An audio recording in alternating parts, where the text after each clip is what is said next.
আমি অ্যাকচুয়ালি পুরান ঢাকায় জন্ম হয়েছি। পুরান ঢাকা বলতে পিলখানা যেটাকে বলে, বিডিআর 1 নম্বর গেট, ওইখানে আমার জন্মস্থান। আর আমার চাচা ফুপু যত রিলেটিভ আত্মীয় স্বজন আছে সবাই আমাদের ওইখানে স্থানীয়। আচ্ছা, এটা একটা। আরেকটা বিষয় যেটা সেটা হলো যে আপনার বয়স কত এখন আনুমানিক? এই তো 33 চলতেছে। 33 চলতেছে। ঠিক আছে, রিয়া হচ্ছে আপনার ডাক নাম? হ্যাঁ হ্যাঁ, রিয়া। ডাক নাম রিয়া। ঠিক আছে, শুরু করেন আপনি যেখান থেকে বলতে চান। ছোটবেলা বলতে বাবার আমি খুব আদরে একটা মেয়ে ছিলাম। কি করতে আপনার বাবা? আমার বাবা ছিল ফটোগ্রাফার। ফটোগ্রাফার ছিল। এই যে কি বলে আপনার স্টুডিয়াম আছে না আমাদের মিরপুর 2 নম্বর, এখানে আব্বুর ছিল, দোকান ছিল, স্টুডিও ছিল। হ্যাঁ, আর আমাদের পুরান ঢাকার আমাদের যে পিলখানা যেটা বলে বিডিআর 1 নম্বর গেট, ওইখানেও আমার আব্বুর দোকান ছিল। আচ্ছা। তো আমার আব্বু মারা গেছে 2002-এ। তো আব্বু যখন মারা গেছে, মারা যাওয়ার পর থেকে এটা বোঝাই যায়, মানে কি বলবো, একটা বাবা থাকে সংসারের সবচাইতে মানে একটা ছায়া। কয় ভাই বোন ছিলেন আপনারা? আমরা 2 ভাই 2 বোন। আপনি বড় সবার? না, আমি টুইন। আমি আর আমার ছোট ভাই হচ্ছে টুইন। আচ্ছা আচ্ছা, আপনারা 1 ভাই 1 বোন হচ্ছে টুইন, জমজ যেটাকে বলি আমরা। হ্যাঁ, বলেন। আমি যখন ক্লাস 9-এ পড়ি তখন আমি আসছিলাম মিরপুরে বেড়ানোর জন্য আমার বোনের বাসায়। বোনের বাসায় বেড়াতে আসছিলাম। তো ওর সাথে আবার শাহালি প্লাজা মার্কেটে আমি যাই আমার বড় বোনের সাথে। হ্যাঁ, বড় বোনের সাথে মার্কেটে যাই। তখন আমার হাজবেন্ড, যার সাথে মানে আমি এখন সংসার করতেছিলাম এতটা বছর, তার সাথে আমার একটা ইয়েতেই দেখা হয়, শপিংয়ে দেখা হয়। তো ওই বসা ছিল। তো আমার বোনের সাথে আমি যখন ওই যে কসমেটিক এগুলো কিনতেছিলাম তখন ও আমাকে ফলো করে আর কি। তো তখন বয়সটা তো অনেক কম, ঠিক আছে। তো ওই সময়ে একটা মানুষের কি প্রথমের একটা চাওয়া, মানে চাওনি অন্যরকম থাকে ওই বয়সটার মধ্যে, ঠিক আছে। আচ্ছা, কে আপনাকে ফলো করতেছিল? দোকানে, মানে ওই যে দোকানে আমি আমার বোনের সাথে যখন যে কেনাকাটা করতেছিলাম না, ওইখানে বসা ছিল ছেলেটা। কেউ একজন আপনাকে ফলো করতেছিল, যেটা আপনি পরবর্তীতে এটা আমি মানে ও আমার সাথে একটুখানি কথা কাটাকাটিও করে। যেমন আমি পারফিউম করতেছিলাম যখন আমার বোনের সাথে কিনতেছিলাম যখন, তখন আমাকে বলতেছে যে আপনি কিভাবে জানেন এই পারফিউমটা। ও আর কি মানে আমার সাথে একটা কথা বলার জন্য মানে ইস্যু তৈরি, মানে করতেছে, মানে কিভাবে কথা বলা যায়। তো আমি বলতেছি আপনি কি দোকানদার যে আপনি আমার সাথে কথা বলতেছেন? আমি আপনার সাথে কথা বলবো কিসের জন্য? যে দোকানদার তার সাথে কথা বলবো, আর আমি আপনার সাথে কেন এই জিনিসটা নিয়ে করবো? বলে আমাকে বলতেছে বলেন না আপনি, ভালো লাগতেছে তো আপনার কথা। তুমি ভালো লাগলে তো আপনার সাথে আমি কথা বলবো না। তো আমার বোনকে বলতেছি কি চলো আপু এখান থেকে চলে যাই, এখান থেকে আর আমাদের কেনাকাটার কোনো দরকার নাই, ঠিক আছে। তো যাই হোক, ওইখানেই সমাপ্তি। এরপরে দেখলাম আমি তো ওই সময় আমার স্কুল ছুটি ছিল দেখে আমার বোনের বাসায় বেড়ানোর জন্যই আমার আসা আর কি, পুরান ঢাকা থেকে মিরপুরে আসা। তো ওই তখন দেখলাম যে ঠিক একদম আমার বোনের বাসার যেখানে সেখানে কয়েকটা দিন খালি ঘোরাঘুরি করতেছে। তা আমি ভাবলাম যে এই ছেলেটা আমার তো মানে সেন্সে আসি না ওরা কোথায় দেখছি, মানে আমি এটা বাদ দিয়ে দিচ্ছি। কিন্তু ওর যে টার্গেট ছিল, ওই ছেলেটা যে টার্গেটটা ছিল আমাকে মানে দেখার জন্য ও আসতো। তো এরকম কয়েকদিন দেখার পর আমার কাছে কেমন যেন একটা লাগলো যে কি ব্যাপারটা কি, ও এরকম আসতেছে করতেছে। তো একদিন আমার বোনের বড় মেয়েটা, ও ভাগ্নি, ওকে নিয়ে আমি আবার নিচে নামছি। তো আমাকে দেখা ও কথা বললো আর কি যে আপু সেদিনকার যে ইটা করছি না, এই জন্য আমি সরি বলার জন্য আমি আসছি। তো সে হয়েছে তো এইটা বলার জন্য কি আপনি এতদিন ঘুরতেছেন? তো ও বলতেছে কি যে হ্যাঁ আসলে আপনার সাথে খুব মানে মিসবিহেভ করে ফেলছি, তো এই জন্যই আপনি কি মাইন্ড করছেন? আমি কি না মাইন্ড করব না। ছেলেটা বলতেছে। কত সালের ঘটনা এটা? এটা হচ্ছে আপনার আমাদের এই যে গ্রেনেড হামলা হইল না, সেই সময়কার ঘটনা। হ্যাঁ, আচ্ছা আচ্ছা। তারপর হ্যাঁ, তার কিছুদিন পরেই তো গ্রেনেড হামলাটার ইটা হইল। আমি এই যে পুরো বাংলাদেশের কথা বলতেছিলেন। হ্যাঁ, তারপর তো আচ্ছা ঠিক আছে। তো আমাকে বলতেছে কি যে আমি আপনার কোনো একটা সেল নাম্বার নিতে পারবো? তো আমি বলতেছি কি যে আমি তো এখন এই সময় কোনো সেল টেল আমি ইউজ করি না, আর কিভাবে দিব এটা দেওয়ার সম্ভব না। হ্যাঁ, তো আমি বলতেছি যে আমার কাছে তো কোনো মোবাইল নাই, আমি কিভাবে দিব? তো আমি বলছি কেন, যে আপনার বোন আছে না, বোনের যেহেতু ম্যারিড, আপনার ভাগ্নি আছে, বোনের নাম্বারটা আমাকে দেন। তো আমি তখন ওই কাটায় গেলাম, ওর সাথে কথা টথা বললাম না। উমা আবার দেখি সেই একই অবস্থা, আবার ঘুরঘুর করতেছে। তো ব্যাপারটা এমন হয়েছে না, তখন কেমন যেন নিজের প্রতি নিজেরও একটা অন্যরকম একটা ফিলিংস একটা কাজ করলো আর কি, যে ছেলেটা আসতেছে ঘুরঘুর করতেছে, যাক ওর সাথে একটুখানি কথা বলি আর কি। এইভাবে একটু কথা বললাম, কথা বলার পর তো আমি আবার কি করলাম, আমার বোনের নাম্বারটা দিইনি, আমি দিচ্ছি আমার এক ভাবির নাম্বার। ভাবি বোনের নাম্বার তো দেওয়া যায় না, কারণ বোন যতই হোক। আপনি নাম্বার দিয়েছেন মানে তার মানে আপনার তাকে কোনো না কোনো ভাবে ভালো লেগেছে। হ্যাঁ, আমি তাকে নাম্বারটা দেই। কোন ক্লাসে পড়েন তখন আপনি? ক্লাস 9 এ। ক্লাস 9 এ। আচ্ছা। তো আমি তাকে নাম্বারটা দেই, নাম্বারটা দেওয়ার পর ভাবিকে বলি, ভাবি এরকম এরকম এই ছেলেটা এরকম করে, তো আমি আসলে বুঝতে পারতেছি না, তোমাদের এইখানে বেড়াইতেও আসলাম, আবার এই ছেলেটা আমাকে এরকম করে, যাক। তো আমাকে আমার ভাই বলেছে, এই তুমি পুরান ঢাকার, তোমাদের ওইখানেই তো আরো বেশি এইসব। তাই আমি বলেছি কি, আব্বু তো অনেক কড়াকড়ি আর আমাদের ফ্যামিলিটা অনেক কড়াকড়ি ছিল, এই মানে প্রেম প্রীতি ভালোবাসার দিকে কখনো মানে আমরা ওই দিকে যাওয়ার মতো কোনো চেষ্টাও করতে পারি নাই। তো যাই হোক, তো এইভাবেই মানে আগায় যেতেছে। তো ভাবিকে ফোন দিত, ভাবির সাথে কথা বলতো, ভাবির সাথেই আদান প্রদান হইতো, আমি কবে মিরপুরে আসবো, কবে ওর সাথে দেখা করব, এইভাবেই চলতেছিল। হ্যাঁ, তো যাই হোক, ও প্রস্তাবটা পাঠায় আমার এই ভাবির কাছেই, ঠিক আছে। তো ও তখন আপনি গিয়ে ইয়েতে জব করতো, এই গ্রামীণ ফোনে। হ্যাঁ, গ্রামীণ ফোনে জব করতো, ওর ইউনিফর্ম পরা ছিল, ওই জব করতো ভালো, তখন মোটামুটি ভালোই চলে। তো ও তো আমার চেয়ে অনেক সিনিয়র ছিল, ভালো সিনিয়র ছিল। তো বিয়ের প্রস্তাবটা দেওয়ার পরে আমার আম্মার কাছে আমার ওই ভাবি জানায়, তো বলতেছে যে এরকম যে আসছে, বিয়ের প্রস্তাব আসছে, তো খালাম্মা যেহেতু ভালো, তাহলে আসেন আমরা করাই। তো এর মধ্যে হয়েছে কি, ও ভাবিকে এমনভাবে কনভিন্স করে ফেলছে যে আমাকে ছাড়া বাঁচবেই না। ব্যাপারটা এমন হয়ে গেছে, ঠিক আছে। এইভাবে তো হাত করে, ভাবিদের হাত করে, তারপরে ক্লাসমেট যদি থাকে কেউ ওইভাবে করে হাত করে, এইভাবে করে তো কনভিন্স করার চেষ্টা করতেছে। হ্যাঁ, তো ভাবিকে তো পুরোপুরি, ভাবি তো আমার যতটুকু আমার দিকে আসবে তার চেয়ে বেশি গেছে ওর দিকে টানটা। তো ভাবি দেখছে যে আসলে তো অনেক পাগল আর এরকম, তো আসলে মানে ভালোই হবে, ঠিক আছে। তারপর এতটা পাগল, আমিও ভাবির কাছে ফোন দিতাম, তখন কি করতাম, ওই ফোন ফ্যাক্স থেকে ফোন দিতাম ভাবির কাছে, মানে টিফিনের টাকা জমায় তখন ফোন টোন দিতাম, যে ভাবি কি খবর, ওর কোনো খবর নিউজ আছে এই সেই।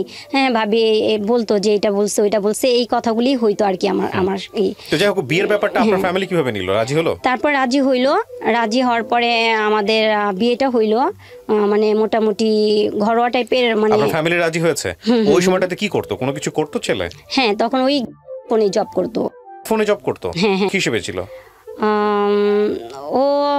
মানে আমার কাছে তো বলছে গ্রামীণ ফোনেই জব করতো, এতটুকু জানি, বাট আমার ওর কোনো ভিজিটিং কার্ড ছিল না, ঠিক আছে। ও কোন মানে লেভেলে ছিল সেটাও আমাকে বলে নাই। আর তখন আমি বুঝতেও পারতাম না, বললেও আমার কাছে লাভ ছিল না, কারণ তখন তো আমি বুঝতাম না যে মানে একটা মানুষের লেভেলটা গেলে তার ইটা কি হয়ে দাঁড়াতে পারে, ঠিক আছে। সে ম্যানেজমেন্টে আছে নাকি, মানে আছে না অনেক ধরনের, অনেক রকমেরই।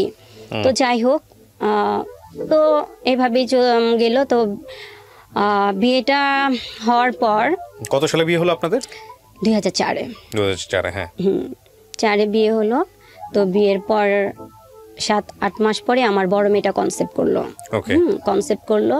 তো তখন তো আমি মানে পড়াশোনা অনেকটা মানে অফ হয়ে গেল, পড়তেই অফ হয়ে গেল, ঠিক আছে। তো ও হওয়ার 5 মাস আগে, বড় মেয়েটার 5 মাস আগে আমি যে বাসায় ছিলাম, যে বাড়িতে ছিলাম, ওই বাড়ির বাড়িওয়ালার ছেলে একটা মেয়েকে নিয়ে চলে গেছে, ঠিক আছে। তো আমার বেলকনি থেকে না, ওই যে মেয়েটাকে নিয়ে চলে গেছে আমাদের বাড়িওয়ালার ছেলে, ওই মেয়েদের বাড়িটা আমাদের বাড়িটা পাশাপাশি ছিল। তো ওই মেয়ের একটা মানে বেবি ছিল, 7 বছরের ছেলে। তো ও না বেলকনিতে না এভাবে হাত দিয়ে না, মানে মলিন হয়ে রাস্তার দিকে তাকায় থাকতো। ওই যে মেয়েটা চলে গেছে আর কি। আপনাদের বাসা থেকে? আমাদের বাসা থেকে না, আমাদের বাসা বাড়িওয়ালার ছেলে যে মেয়েটাকে নিয়ে ভাগায় চলে গেছে। তো ওই আমি শুনছি কি বাড়িওয়ালার মেয়ের কাছ থেকে, মেয়ের কাছ থেকে শুনছি যে আমাকে বলতেছে, জানিস আমি যার পাশে ছিলাম ও আবার আমার বান্ধবী ছিল। হ্যাঁ, তো আমাকে বলতেছে, জানিস আমার ভাইটা এত একটা খারাপ কাজ করছে না, এই ছেলেটাকে দেখতেছিস? আমাকে হ্যাঁ। ওর বোনটা না এই যে ওর মাটাকে নিয়ে না আমার ভাইটা চলে গেছে। আমি বললাম, তুই কি বলোস? বাচ্চাটা মাশাআল্লাহ কি সুন্দর কিউট, এরকম ছেলে রাইখা মানুষ কিভাবে পারে? আমি তাহলে বাবু ভাই কই? আর ওই আমার ওই বান্ধবীর ওর ভাইটার নাম হচ্ছে বাবু। আমাকে ভাইয়া কই? জানি না কোথায় আছে, বলতে পারি না। আমি তো প্রায় সময় না আমি বাচ্চাটাকে দেখতাম কি কান্না করতো। তো আমি আবার নামাজের পর যে দোয়া পড়তাম, তখন ওই বেলকনির মধ্যে হাঁটাহাঁটি করতাম, যেহেতু আমার প্রেগনেন্সি অবস্থা, তখন ওই বেলকনিতে হাঁটতাম, ওই বাচ্চাটাকে দেখতাম, খুব খারাপ লাগতো। তো এর মাঝখানে আমার হাজবেন্ড 25 দিন একদম রাত্রে বাসা আসেই নাই। এটা কি বিয়ের পরের কয়দিন পরের ঘটনা? 7 মাস হয়ে যে আমার মেয়েটা বেবি তখন কি পেটে, তখনই অবস্থায়? আচ্ছা, হুট করে আসলো না? হ্যাঁ, আসে নাই, রাত্রে আসে নাই, এমনি দিনের বেলা আসতো, হঠাৎ হঠাৎ আসতো। রাত্রে সে কি দোহাই দিত? হ্যাঁ, আমি বলতেছি। তো ও আইসা দেখতো কি, আমি আবার ওই সময় কি মানে আমার তখন ঘরে টিভি ছিল না, আমি সর্বক্ষণই কেন জানি কোরআনের প্রতি আমার এত ভালো লাগতো, খালি কোরআনই পড়তাম, খুবই ভালো লাগতো, কোরআন পড়তাম, নামাজ পড়তাম। তো ও এসে বলতেছে কি, আমি বলছি তুমি কোথায় গেছো, তুমি বাসায় আসো না, দেখো আমার কি অবস্থা, তুমি যে আসতেছো না, তুমি মানে কোথায় যাও, কি করো, আমার তো কিছু বলতেছো না, আর আমার কাছে তো মোবাইল নাই, আমি তোমার ফোনও দিতে পারি না, তুমি একটা ফোনও দিয়া খবর নাও না। ও ফোন দিত আমাদের ওই বাড়িওয়ালার, মানে ওই যে আমার যে বান্ধবীটার কথা বললাম না, ওর সাথে কথা মানে হইতো, ঠিক আছে, ওদের নাম্বারটা আমাকে তখন মোবাইল ও দেয় নাই, মোবাইল দিছে আমার অনেক পরে। তো যাই হোক, এরপরে ও আমাকে বলতেছে কি, আরে শুনো না, তুমি তো নামাজ পড়ো, তোমার আল্লাহ দোয়া কবুল করবো, আমার ফুপু তো অনেক অবস্থা খারাপ, তাকে ডায়ালিসিস করাইতেছে, আমার না থাকতে হয়, কিন্তু আমি না এইটার মানেটা বুঝি নাই, মানে ডায়ালিসিস কি জিনিসটা কি, হ্যাঁ এটা কি, মানে এটা কোন রোগ। তো ওরা আমি কোশ্চেন করতেছি, এটা কি অনেক বড় রোগ? তো বলতেছে কি, আরে পাগল, তুমি বুঝো না, এটা এমন একটা রোগ, এই রোগের অনেক সমস্যা হয়, আমার তো থাকতে হয় ওইখানে, রাত জাগতে হয়, কেউ নাই, এই জন্য আমি থাকি। তো আমি তোর কথা ওইভাবে বিলিভ করছি, যে সুন্দর করে, এত সুন্দর করে বলতেছেন, মানে অবিশ্বাস করার মতো কিছু না। তো যেহেতু আমি যাই নামাজে বসা, আর আমার সামনে কোরআন, তো আমাকে কোরআনের দোহাইও দিয়ে বলতেছে যে তুমি অনেক সুন্দর কোরআন পড়ো, তো তুমি আল্লাহর কাছে করো, ফরিয়াদ করো, আল্লাহর কাছে দোয়া করো, আমার ফুপু যেন ভালো হয়ে যায়। তাই আমি ভাবছি কি আসলে মনে অনেক অসুস্থ, এইটাই। তো কিছুদিন পর আমার কানে আসলো একটা এমন একটা অদ্ভুত কথা, মানে সেটার জন্য আমি প্রস্তুত না। কি হইলো? এটা বিয়ের কতদিন পরের ঘটনা? তখনও বেবি পেটেই? হ্যাঁ, এই পেটে থাকা অবস্থায় ঘটনা কানে আসতেছে? আচ্ছা, হ্যাঁ, কি কানে আসলো? তো আমার ওই বান্ধবীটা আমার কাছে আসছে, রিয়া তুই কি জানিস কি হয়েছে? আমি কি হয়েছে? কয় আমার হাজবেন্ড যে, হ্যাঁ, তোর কথা বলছে, ভাই কি করছে তুই জানিস? আমি কি না, কি জানবো? কারে বাবু, আমার ভাই যে মেয়েটারে নিয়ে চলে গেছে, ওই মেয়েটারে নিয়ে তো দুনিয়া রাখছে। আমি কি বলস? চা, আরে ওই রাখবো কোত্থেকা, মাথা নষ্ট। তো আমি বলতেছি না, তুই এটি বোন প্লিজ আমার এখন এই সময় এটি বলিস না তো, কারণ আমি না তখন এমন একটা জিনিসে ছিলাম ভাইয়া, যে আমার বেবিটা আমার পেটে, মানে আমি তখন বুঝতামও না যে মানে কিরকম, মানে ওই ইটা আমার আসে নাই, বয়সটা এরকম হয়ও নাই, এটা মানে এরকম একটা তো এর মাঝখানে আমার ওই নিউজটা দিতেছে, আমি অদ্ভুত, মানে ওরা বলছি, এই তোর কাছে কোনো প্রমাণ থাকলে তুই প্রমাণ নিয়ে আসিস, তো আমার কাছে এই সমস্ত অদ্ভুত কোনো কথা বলিস না, বলছে কি তুই জানোস না, আমরা নিউজ পাইছি, এখন দেখিস না, এটা নিয়ে অনেক কিছু হয়, আমি তো চিন্তা করতেছি এলাকার মধ্যে না জানি কি জানি হয়ে যায়। তো গেল, তো এর মাঝখানে আমার আম্মু তখন বাজার কইরা মাত্র উপরে উঠতেছে, আমি যে বাসায়, সেই বাসার রেলিং নাই, মানে আনকমপ্লিট বাড়িটা ছিল, রেলিং ছিল না, আমার আম্মু 3 তলা অলরেডি উঠে গেছে। তখন কি হয়েছে, ওই যে মেয়েটাকে নিয়ে আমাদের বাড়িওয়ালা ছেলে চলে গেছে যে, তো ঠিক আছে, ওই বাবুকে তো আটকে রাখছে ওর বোন, ঠিক আছে, এখন ওই যে আমার আম্মু বাজার নিয়ে যে উঠতেছে না, তখন কি হয়েছে, ওই মেয়ের মা আর মেয়ের হাজবেন্ড চলে আসছে, সিঙ্গাপুর ছিল মেয়ের হাজবেন্ড, সেও চলে আসছে বাংলাদেশে, তো দুইজনে একসাথে একত্রিত হয়ে উঠতেছে। তো আমার আম্মা উঠতেছে, পরে আমার আম্মাকে জিজ্ঞেস করতেছে, এই দাঁড়ান, আপনি কি রিয়ার আম্মু? তো বলতেছে কি হ্যাঁ আমি রিয়ার মা। কি হয়? বলতেছে আমার মেয়ের জামাই। আপনার মেয়ের জামাই কোথায় আছে? তো বলতে আমার আম্মা বলতেছে আমার আম্মাও জানে যে আমার ফুপু শাশুড়ি অসুস্থ, সেখানে আমার হাজবেন্ড আছে। তো বলতেছে যে কেন আমার সেটা সে কৈফত আমি আপনি কি দিব কেন? আমার মেয়ের জামাই আছে তার জায়গায় আছে, আপনাকে বলবো কেন? এই মহিলা, আপনি কি জানেন আপনার মেয়ের জামাই কি করছে? তো ওই কি বলে, ওই মেয়ের হাজবেন্ড বলতেছে আপনার মেয়ের জামাই কি করছে আপনি জানেন? আপনি কি জানেন আমি কে? তো আমার আম্মা বলতেছে আমি কিভাবে জানবো, আমি কি আপনাদেরকে এর আগে কখনো দেখছি?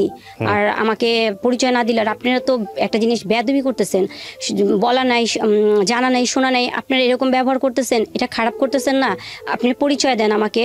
তো ওরা তো অনেক ক্ষিপ্ত, কারণ ওরা সব কিছু যাই না শুনে একদম যে আপনার মেয়ের জামাই আমার বউকে নিয়ে ভাগায় নিয়ে চলে গেছে। তো আমি তখন আপনার বাড়িতে বিয়ের 7-8 মাসের পরের ঘটনা? হ্যাঁ হ্যাঁ। তো আমি গেটটা খুলে দেখতেছি খুব হট্টগোল, চিল্লাচিল্লি হইতেছে, মানে প্রচন্ড হাউকাউ। তো আমি আমার আম্মার বলতেছি, আম্মা কি হয়েছে, আম্মা কি হয়েছে? তো এক পর্যায়ে কি হয়েছে, কথা কাটাকাটি করতে করতে ওই যে মেয়েটাকে নিয়ে ভাগায় চলে গেছে না, তো আমার আম্মা বলতেছে কোনো প্রমাণ আছে?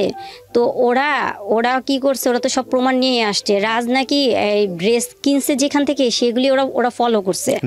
ড্রেস কিনছে মেয়ের জন্য, এগুলি সবই ফলো করছে। তো ওইগুলি সব প্রমাণ নিয়ে আসছে। তো আমার আম্মুরে কি করছে, একটা চর মারছে। তো চর মারছে, তো ওই যে বললাম না রেলিং নাই। আম্মু মানে আপনার আম্মুর মা নাকি শাশুড়ি? আমার মাকে। আপনার মা তখন কোথায় ছিল, মানে আপনার ওখানে আপনার টেক কেয়ার করতো? আমি তো আমার টেক কেয়ার করতো। মানে আপনি কি আপনার বাড়িতে ছিলেন নাকি? হ্যাঁ আমার বাড়িতে ছিলাম, আমার মার সাথে ছিলাম। আচ্ছা আচ্ছা। তো আপনার বাড়িতে আসছে এই কমপ্লেইন নিয়ে? আচ্ছা আচ্ছা। এটা তো ওর বাড়িতে যাওয়ার কথা। তো তারপরে আমার আম্মু কি পড়ে যেতে নিচ্ছে, তো আমার বান্ধবী ধরে ফেলছে। তো ও এখানে ট্যাকেল দিচ্ছে যে ধরে ফেলছে যে এই তো মার্ডার কেস হয়ে যেত এখন। তো ওদেরকে বলছে যে আপনারা তাড়াতাড়ি চলে যান, আপনাদের যা সমস্যা আপনারা আমাদের কাছে কমপ্লেইন জানাইতেন, তারপরে আমাদের ভাড়াটিয়ার উপরে আপনি এরকম করতেছেন কেন? তো ওরা আসলে কি ভাইয়া, এরকম হইলে না কারো মাথায় না ঠিক থাকে না। একই তো মনে করুন ওই বাচ্চাটাকে ফেলে ওই মেয়ে চলে গেছে, তার মধ্যে আমরা তো এগুলি জানি না, আমরা তো এগুলি তো কিছু জানি না। তো ওরা তো সবকিছু যাই না শুনে আসছে, কিন্তু ওদেরও ভুল হয়েছে। ওরা যদি যাই নাও থাকে, ওরা তো আগে আমাদের জানাবে, তাই না? জেনে কোয়ারি করবে তারপরে। হ্যাঁ, তারপরে একটা মানুষকে ব্লেম দেওয়ার আগে বা করার আগে তার তো উচিত জানানো।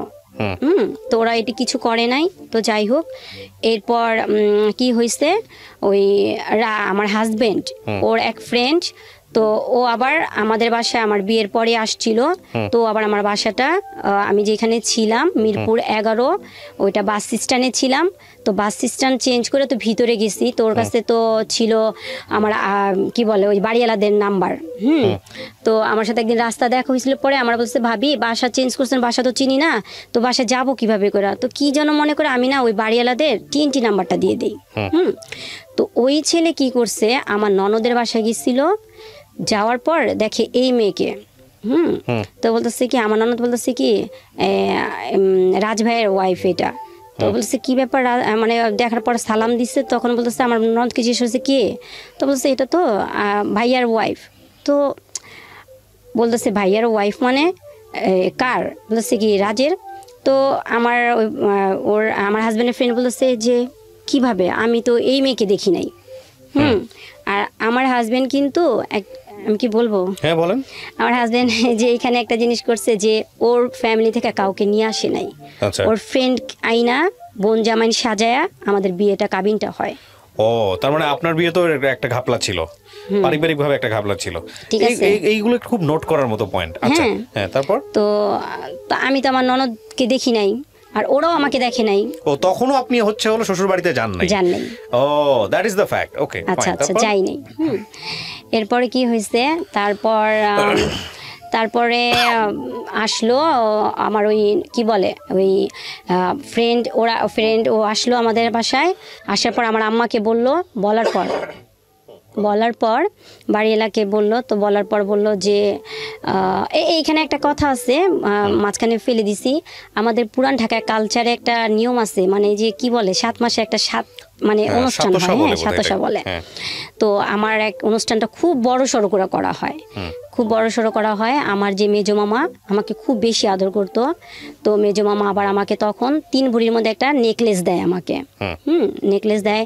আমার যে মানে চাচারা মামারা সবাই আসে, ঠিক আছে, সবাই আসে। তো আমি যে বাসায় ছিলাম ওই বাসার বাড়িওয়ালা তারাও জানতো না যে আমাদের ফ্যামিলিটা মানে এত মানে ভাই। তো সবাই গাড়ি নিয়ে আসে, তো সবাই গাড়ি নিয়ে আসে। তো তখন থেকে আমাদের বাড়িওয়ালা না তখন আমাদেরকে একটু ভালো চোখেই দেখতো, যে না নর্মাল না, অনেক আসছে না জি। তো যাই হোক ভালোভাবেই তো সব কিছু চলতেছে। তো এর মাঝখানে যে রাজের যে এই যে প্রবলেমে যে জড়ায় গেছে, ও কিন্তু আমাকে কিছু বলে নাই, কিন্তু 25 দিন আসা যাওয়া করছে দিনের বেলা, রাত্রে থাকতো না। এরপরে ওই যে ওর ফ্রেন্ড আমার বাসায় আসার পর তখন কি হয়েছে, তখন জানাজানি হইল। তখন এইটা নিয়ে মানে অনেক বিচার সালিশি হওয়ার পরে কি হইলো, ওই মেয়ে আইসা পড়লো, মেয়ের জামাইয়ের কাছে চলে গেল। এরপর এই মানে ওই মেয়েকে নিয়ে খুবই মানে একটা মানে এমন একটা ঘরের মধ্যে পরিস্থিতি হয়ে গেল যে যখন আমি পুরোপুরি জানতে পারলাম যে আসলে ওই মেয়ের সাথে ওর সবকিছু হয়ে গেছে, তখনও ওই মেয়ের সাথে। আপনি জানলেন কিভাবে? আপনার হাজবেন্ডই বললো আপনাকে? হাজবেন্ড বললো। তখনই আমার শাশুড়ি এরা সবাই আসলো। এসে আপনার কাছে আসলো না ওই মেয়ের কাছে গেল? কোনটা? আমার বাসায় আসছে তখন। আমার আম্মা যাওয়ার পরেই ওরা আমাদের বাসায় আসলো। আর আমার যে সাত আসার সময় যে অনুষ্ঠানটা করা হইলো, তখন তো আমার আম্মা বলছে যে তুমি তোমাদের বাসা থেকে সবাইকে নিয়ে আসো, এই তো একটা সময় ফ্যামিলির পরিচয় হওয়ার জন্য, তো তারাও আসুক দেখুক, দুইটা ফ্যামিলির একটা আন্ডারস্ট্যান্ডিং তখন হবে, ঠিক আছে। তো ও একটার পর একটা এক্সকিউজ দেখায় মানে এড়ায় গেল, আনলো না, কাউকে আনে নাই। যাই হোক, তো এই মেইলি ব্যাপারটা নিয়ে আমার ভিতরে এমন একটা অবস্থা হলো, যখন আমি শুনতে পারলাম যে আসলে সমস্ত জিনিস একদম পরিষ্কার আমার কাছে, তখন আমি ওরে বলছি যে না, তাইলে তোমার সাথে আমার সাথে হবে না সংসার লাইফ, ঠিক আছে। তুমি আমার সাথে একটা বেইমানি করছো, কারণ দিনের পর দিন তুমি আমার সততা নিয়ে আমার সাথে খেলছো, ঠিক আছে। তো যাই হোক, তো কি করলো, আমার অর্ডারের উপরে কোরআন শরীফ ছিল, উজু করে আসলো, কোরআন শরীফটা বুকে নিল, বুকে নেওয়ার পর বলল যে আমি যা করছি ভুল করছি, আর কখনোই ভুল পথে পাড়া দিব না, তুমি আমার প্রথম, তুমি আমার শেষ, যতদিন আল্লাহ পাক বাঁচায় রাখবে, আল্লাহ পাকের কাছে এতটুকুই প্রার্থনা করব যে আমাদের দুজনকে মানে মৃত্যুর আগ পর্যন্ত জানি একসাথেই রাখে। আচ্ছা, এটা আপনার ফার্স্ট বেবি হওয়ার আগের ঘটনা, তখন বেবি হয় নাই? না, বেবি হয় নাই। তো আপনি কি করলেন? ক্ষমা করে দিলেন? হ্যাঁ, তো দুজন আমরা একসাথে মানে শুক্রানা নামাজ পড়লাম, তবার নামাজ পড়লাম, এবং মানে আল্লাহর কাছে কান্নাকাটি করলাম। ওরে আমি শিখাই দিলাম, ও অনেক কিছু পারতো না, ওরে শিখাই দিলাম, দুজনে একসাথে নামাজ শেষ করলাম। ভালো, সব দিক দিয়ে ভালো চলতেছে। বেবিটা হওয়ার পর আমি এরপরে চলে গেছিলাম সিলেট। সিলেট ছিলাম তখন, আমাদের ওইখানে যে করিমুল্লা মার্কেট, সিলেট মানে কি বলো এটা, বন্দরে, ওইখানে আমাদের একটা মোবাইল দোকান ও করে, ওখানে আমি 3-4 বছর ছিলাম। তারপর ওইখান থেকে ভালো, সব দিক দিয়ে খুব ভালো, এত ভালোভাবে, মানে ওইখানে আর কোনো কষ্ট কি জিনিস আমি বুঝি নাই, খুব ভালোভাবে চলতেছে, মানে আলহামদুলিল্লাহ সব দিক দিয়ে ভালোভাবে চলতেছে।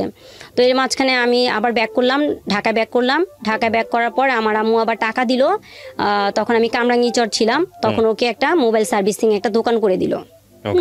দোকান চলতেছে। মানে কি, তখন আপনি জানতেন গ্রামীণ ফোনে কাজ করে? আসলে গ্রামীণ ফোনে কোনো কাজ করে না সেই ছেলে? না।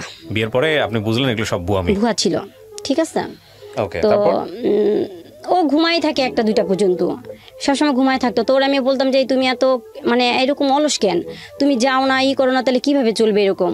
তো আমাদের কি ভাইয়া, যেটা সত্যি কথা, আমার আম্মু আমার অনেক হেল্প করতো, যেহেতু মেয়ে, আর এখন একটা সাংসারিক ভিতরে ঢুকে গেছি, মানে অনেকটাই হেল্প করতো আমার আম্মু, লুকায় অনেক বেশি করতো। তো যাই হোক, মনে করেন এর মাঝখানে ও কি করলো, একটা রাজনীতি বিষয় নিয়ে ওইখানকারই লোকের সাথে লাগাই দিল, ঠিক আছে। কিন্তু এলাকাটা কিন্তু ওইটা আমার জন্মস্থান, ওইখানে কিন্তু আমাকে সবাই চিনে। তো এর মুখে শুনি, ওর মুখে শুনি যে ওর জামাই এরকম করছে, একটা জিনিসগুলি একটা খারাপ না।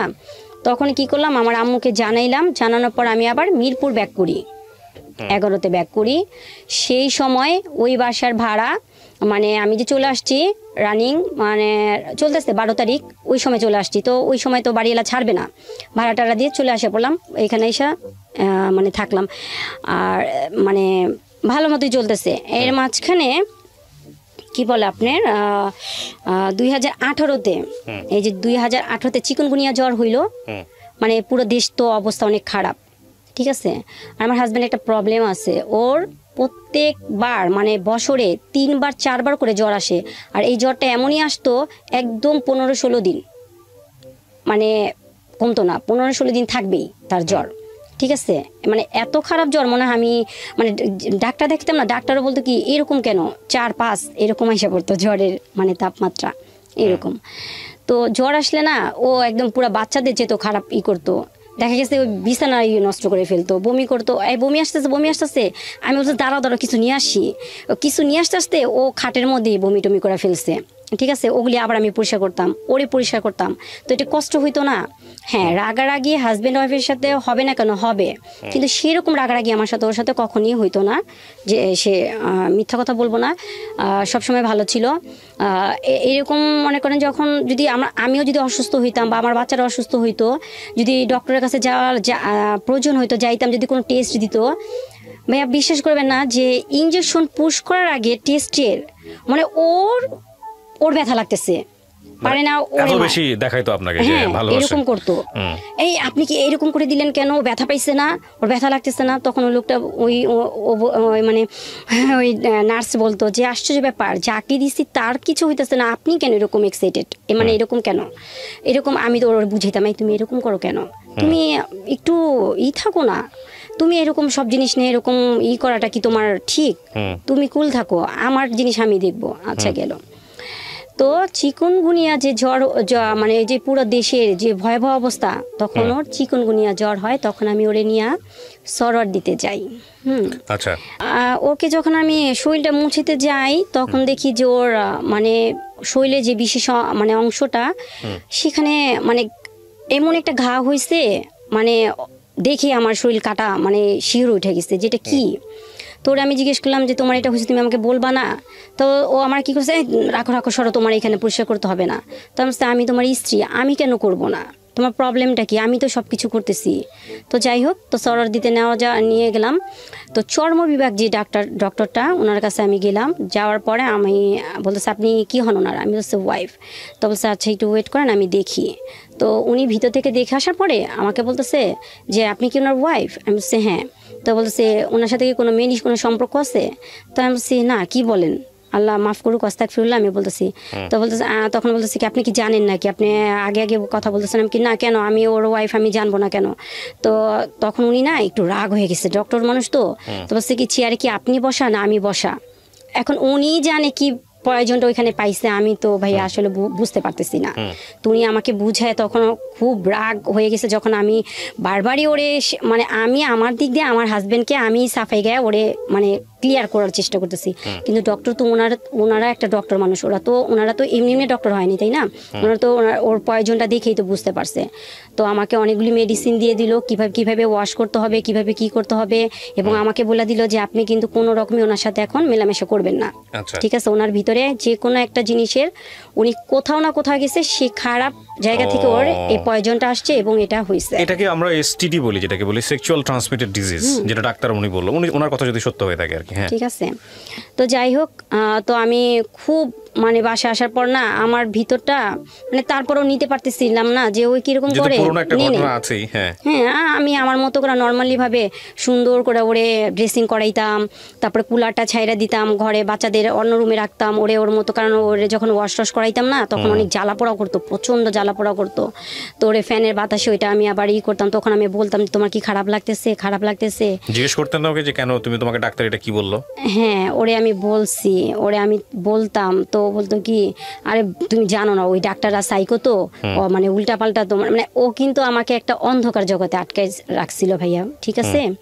মানে আমি তো কখনো একা একা চলাফেরা করি নাই, ও আমাকে সব জায়গায় নিয়ে গেছে। রাস্তা পার কি জিনিস আমি এখন হয়তো বা এখন করতেছি, কারণ আমার অনেকটা কষ্টে সংগ্রাম করে চলতেছি। তো এখন আমি একটু চলাফেরা শিখছি, কিন্তু আগে কখনো আমাকে ও একা একা ছাড়ে নাই। তো যাই হোক, তো ওইভাবে করে দিন কাটলো ভালোই। ও মানে সুস্থ হইল। কিন্তু এই যে ওর পিছনে যে এতগুলি টাকা, সমস্ত টাকা আমার আম্মু দিছে খরচ। সুস্থ করার পর আমার কি হইল, আমি একটু সাময়িকভাবে একটু অসুস্থ হইলাম। কি হয়েছে, আমার সিস্ট হয়েছে। সিস্ট হইলো। এরপরে আমি আমার ছেলেটা পেটে আসলো, 2টা মেয়ের পর পেটে আসলো। তো আমাকে আমার ভাবি, তারপরে আমার অনেকেই কিছু কিছু আমল দিছে ছেলে হওয়ার জন্য। তো আমি একদম সুন্দর সব আমলগুলি আমি করলাম। তো এর মাঝখানে কি হয়েছে, যখন ও 4 মাস, আমার বেবিটা 4 মাস আমার পেটে, হ্যাঁ, তখন হঠাৎ করে দেখি কি আমার হাজবেন্ড 4 দিন বাসায় আসলো না। তো বাসায় আসলো না, আমি তখন ওরা জিজ্ঞেস করতেছি যে আসলো না, ফোনটাও বন্ধ, ওর ফোনও পাইতেছি না, ওর ফোনটাও পাইতেছি না। ফোনটা একবার চালু হইতেছে, আবার বন্ধ হইতেছে, আবার বিজি করে রাখতেছে, আবার ব্ল্যাকলিস্ট করে ফেলতেছে। মানে অদ্ভুত, মানে এগুলি না আমার ব্রেনটার মধ্যে এমনভাবে মানে এফেক্ট করছে। কারণ আমার বেবিটার সময় না ভাই আমি অনেক সিক ছিলাম, মানে এত পরিমাণে সিক ছিলাম, মানে আমি বুঝাইতে পারবো না ভাইয়া। যে আমাকে ওরে বলছিল যে মানে হ্যাঁ ওনার শরীর অনুযায়ী বেবিটা বড় হয়ে গেছে, তো সাপোর্ট নিতে পারতেছে না, আগে 2টা তো ঠিক আছে। তো একটা বেল্ট হয় না ওনাকে দিবেন, তো আমাকে বেল্টটা হয় না, দেয়নি। আমি ওর না প্যাঁচায় প্যাঁচায় যতটুকু পারছি সেফ রাখার জন্য, যে আমার সেলাই যাতে না ছিঁড়ে যায়, ঠিক আছে? তো এর মাঝখানে ও যে এই কাজটা করছে না, আমার খুবই খারাপ, মানে মেন্টালিটি খুব আঘাত করছে। তো 4 দিন 5 দিন পর আসলো, আসার পর পুরো নর্মালি এখানে আমি আমার ননদের হাজবেন্ডকে জানাইলাম, ওদের সবাইকে জানাইলাম। ওরা বলতেছে থানায় জিডি করব। কোন হিসাবে জিডি করব? এটা তো কোনো কিছু আমি পাইতেছি না। আসলে ভাবি কার সাথে গেছে, আমি না ভাইয়া ওর কোনো ফ্রেন্ডের সাথে কথা বলতাম না। হ্যাঁ, ওই পর্যন্ত হাই হ্যালো ব্যাস সালাম দিতাম ওই পর্যন্ত। কিন্তু একটা আছে না, মানে ওর ফ্রেন্ডের সাথে কথা বলবো বা ওই কি করে না করে এইরকম কোনো টার্গেটটা আমার ছিল না। আচ্ছা। ছিল না।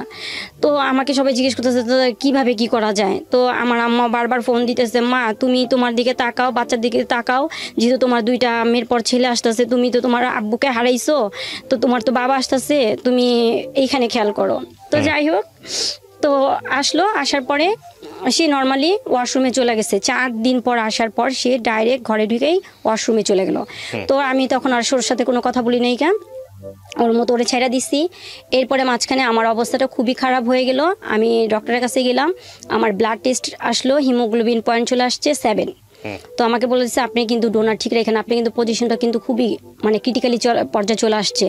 আর আমার হাজব্যান্ডকে বললো আপনি প্লিজ টিকে একটু সময় দিয়েন, যেহেতু আমার রেগুলার উনি ডক্টর, সবসময় ওনার কাছে আমি দেখাই। তো ওকে বলে দিল যে আপনি কিন্তু ওনাকে কিন্তু ভালো মতো টেক কেয়ার করবেন, ওনাকে কিন্তু কোনো রকম মেন্টালিটি কিছু প্রেশার দেওয়া যাবে না, কারণ ওনার কিন্তু প্রেশার আপ ডাউন করতেছে, এতে কিন্তু বাচ্চার সমস্যা হয়ে যাবে। আচ্ছা গেল। তো এর মাঝখানে ও ঘরে ঢুকে কথা বলতেছে, কার সাথে কথা বলছে আমি জানি না। তো আমার রুমে থেকে আমি এক রুম থেকে আরেক রুমে আসলাম, ও আমাকে দেখা রীতিমতো এমন একটা বিহেভ করলো, আমাকে বলতেছে কি মানে আমি বুঝলাম না, তুমি আসলে এরকম অশিক্ষিত মানুষ অশিক্ষিতর মতোই কাজ করে। আমি কি করলাম, আমি তুমি যে ঘরে ঢুকছো তুমি নক করে ঢুকবা না, তুমি এরকম করে ঢুকলা যে। তো আমি বলছি কি ব্যাপার, এটা তো আমার রুম, তো ঢুকলে কি হয়েছে, সব ঘরগুলি আমি গুছাই না, আমি তোমার কাছে আসছি। তো আমার শরীরটা না ভাইয়া খুব খারাপ লাগতো ওই সময়টা, মানে খুবই খারাপ যাইতো, মানে শরীর ব্যথা করতো, মানে কিরকম শুধু ওর ঢুকে কি পেলেন আপনি? হ্যাঁ। তো কি করলো, উইঠাই ওর কানে থেকে হেডফোনটা ছিঁড়া ফেলাই দিল, মোবাইলটারে মানে ছুঁড়া মারলো, খাটের উপরে যেয়ে পড়লো। মানে সম্ভবত ও ওই মেয়ের সাথে কথা, যে মেয়েটার সাথে যে সম্পর্কটা মেয়ের সাথে কথা বলতেছিল আর কি। আমি তো তখন জানি নাই, আমি জানছি পরে। তো তখন ওরে আমি বলছি দেখো তুমি আমার সাথে তো এই ব্যবহার করা ঠিক না, এই সময় তোমার কিছু একটা হয়েছে, বলো না আমারে কি হয়েছে বলো, আমি তোমার কোনো দিক দিয়ে বিরক্ত করছি, করলে আমারে মাফ করে দিও।